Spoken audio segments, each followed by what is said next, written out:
gave me such an important part in this time. Go to my people Israel and say to them to build my temple.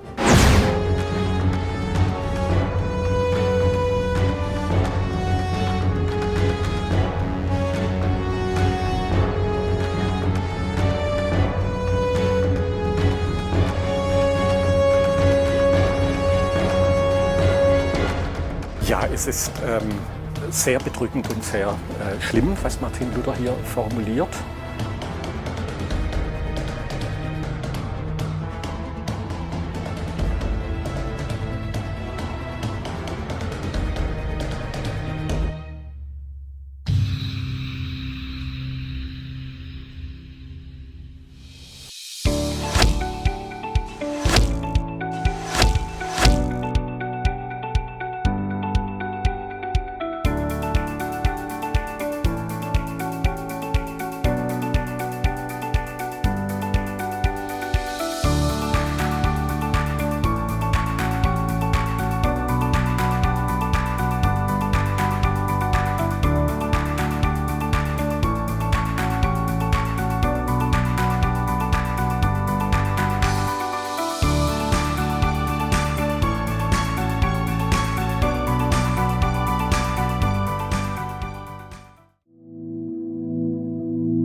Has never heard of replacement theology?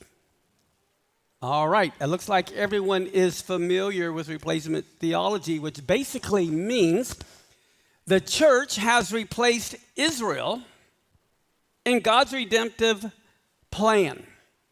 Now, instead of the temple having any significance, it's the church that has all the significance. Here, the Jews in Jerusalem have been replaced by Catholics in Rome. Okay? It's been replaced. Well, here's the thing. How many of you know we're grafted in? The problem with replacement theology, we're cutting off the limb that we're sitting on that's attached to the tree.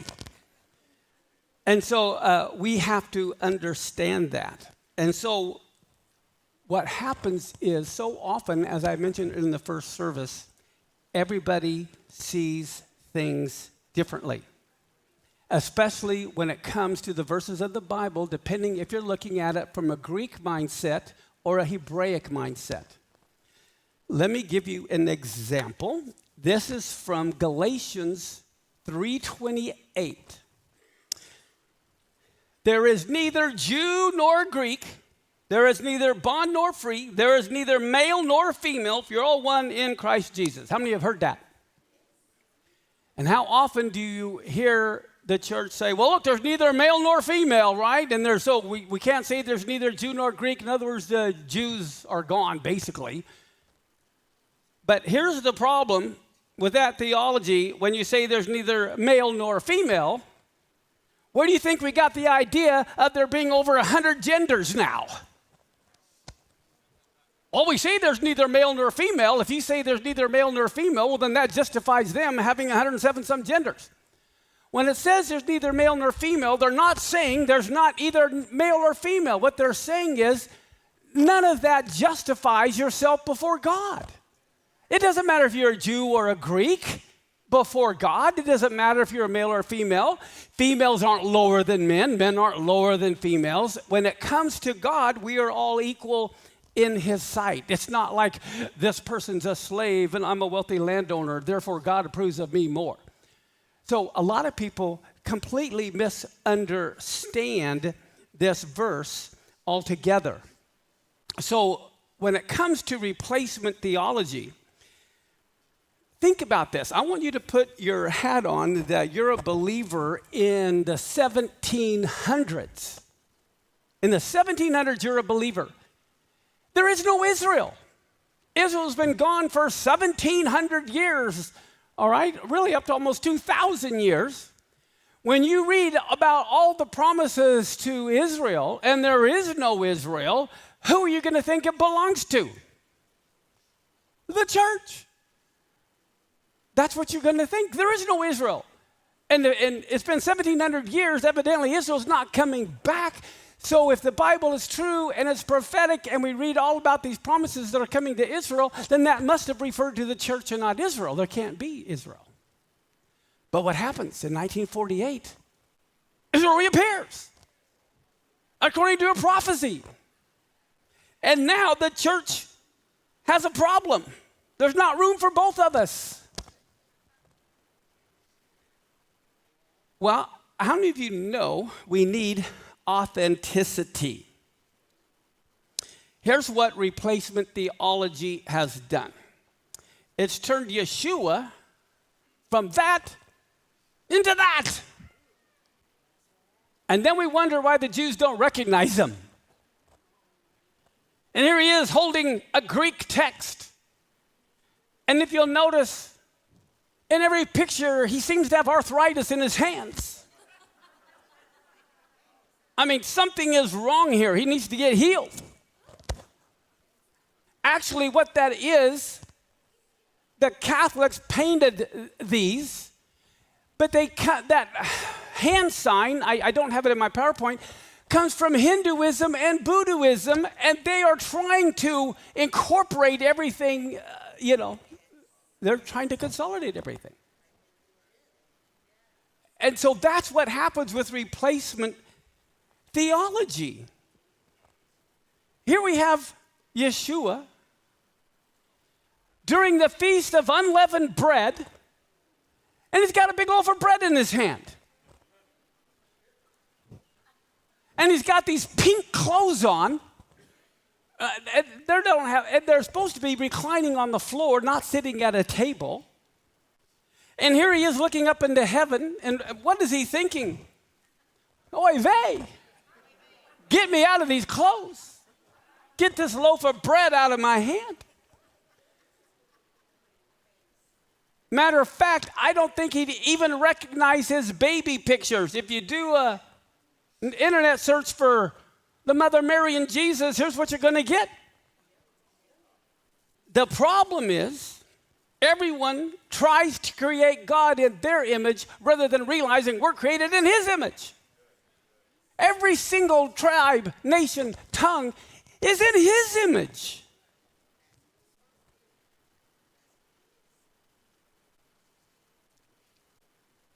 Which one, big test, which one do you think the Apostle Paul looked like? The thing is this. When they think everywhere Israel is mentioned, you're to replace it with the church. Listen to Romans. Well, read all of chapters Romans 9 through 11, but let's look in particular at Romans 9, 3 through 6. The Apostle Paul is writing, or Rabbi Shaul, and he says, I wish that I was accursed from the Messiah for my brethren, my kinsmen, according to the flesh. Who are the church? No. Who are Israelites? He's talking about his own kinsmen. According to whom pertains the adoption. Who does the adoption pertain to?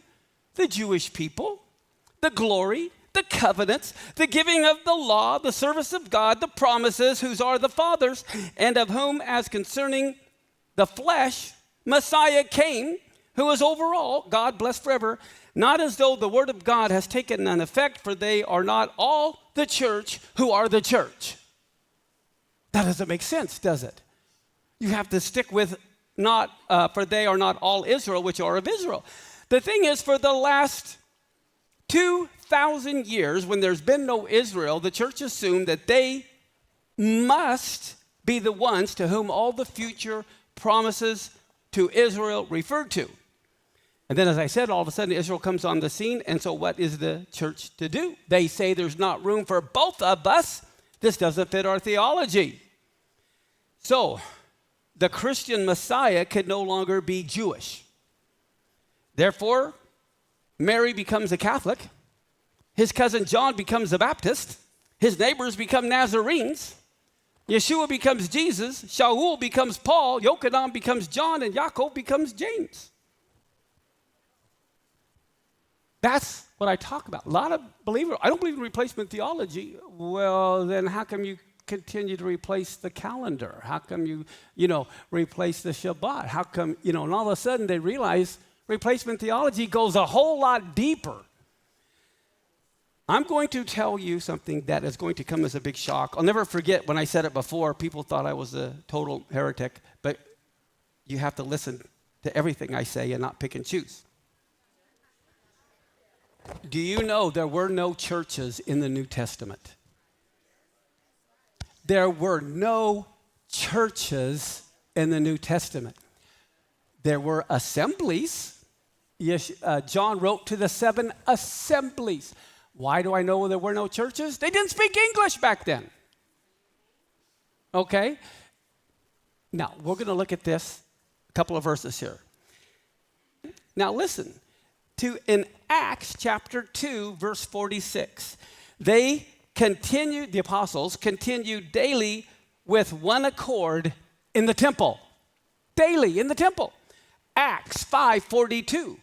And daily in the temple and in every house they got together. They did not forsake the temple. As a matter of fact, there's another verse, I think it's in Acts 21, where it says, look at how many tens of thousands of priests there are who believe in Yeshua, and they still follow the Torah. And they still did sacrifices in the temple. They were priests. That was their job. How many believe the media is biased? So were the translators who translated the Bible into English. I can't speak about other languages. I don't know the other languages, Spanish, Italian, French, whatever.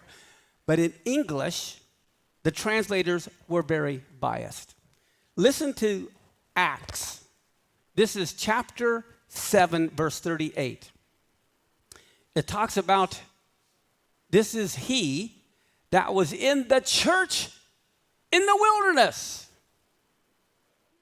with the angel who spoke to him at Mount Sinai, with our fathers who received the lively oracles given to us. Well, this is Jewish people talking. Do you really think when Moses was at Sinai, there was a church in that wilderness that they attended? There was no church in the wilderness. But they write church in the wilderness. How many of you heard of the Septuagint?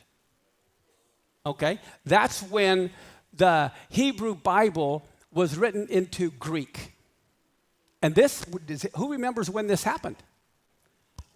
It was, in the 2nd century BC. How many of you know there were no churches or Christians in 200 BC? Well, guess what? When they translated the word assembly for Hebrew into the Greek, they chose a word ecclesia or ecclesia. But what happened, the translators wanted to create something separate from the Jewish people in the synagogue, so they translated ecclesia as church rather than assembly. Now you got to remember, it didn't even get into English until the 1600s. So 1,600 years have gone by, and they're taking the Greek word for ecclesia that was used in 200 BC when there were no churches, and they decided that word means church. Well, I tell you what, when we're in the wilderness, the ecclesia was Israel. It was an assembly. But now listen to what happens. Do you remember in Acts 19 where they are all worshiping the great goddess Diana of the Ephesians? Okay? And for hours, they were silencing the Jewish leaders and they were screaming, "Great is Diana of the Ephesians," for several hours. And it says in Acts 19:34, but when they found out that he was a Jew that was speaking, everyone with one voice cried out for about 2 hours, "Great is Diana of the Ephesians." So there's this huge assembly that is crying out, "Great is Diana of the Ephesians. And in verse 34 or 41, it says, and when the town leader had spoken, he dismissed the assembly.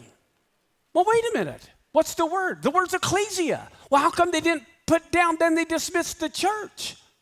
Oh, wow, because now everyone will think the church was worshiping the great God of Diana for 2 hours. So now we're not going to translate it incorrectly. Well, we're going to translate it correctly as an assembly.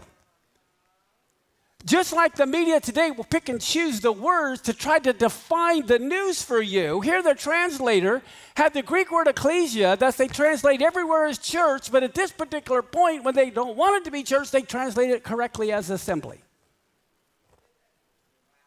Interesting. Okay, now,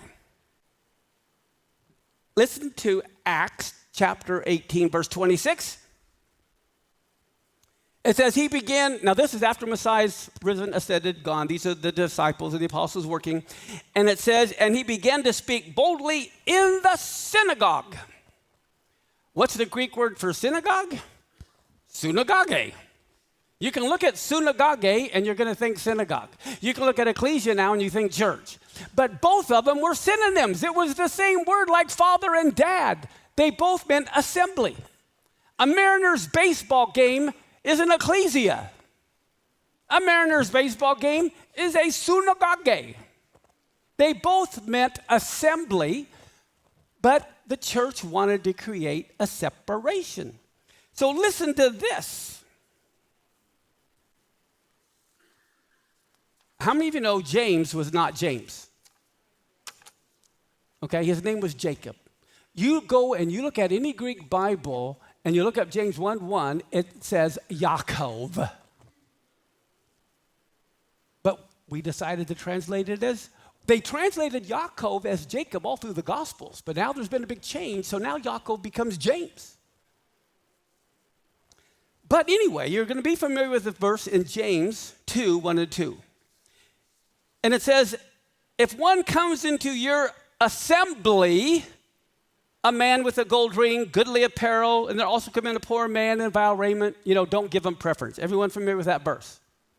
Guess what the Greek word for assembly is in this verse? It's synagogue, because synagogue means assembly. But the translators don't want us to think they were still meeting in a synagogue, so they forget synagogue and translate it as assembly instead of synagogue. But now what happens in Revelation chapter 2, verse 9, it says about these Jewish people who are of the synagogue of Satan. What's the Greek word synagogue? Ooh, let's translate it as synagogue now. Instead of, these are of the assembly of Satan. Because they're biased and want to influence you thinking the synagogue has to do with Satan, but they're sure not meeting in a synagogue. You can look all these up, look at any Greek translation. But if you don't know what you don't know, just like in our news today, we get so much bias and we assume that it is true. Everything is filtered, people. Everything is filtered. You have to read, everything is biased. That's how you have to approach everything. So do you understand when I say there's no churches in the New Testament? I'm saying there were assemblies.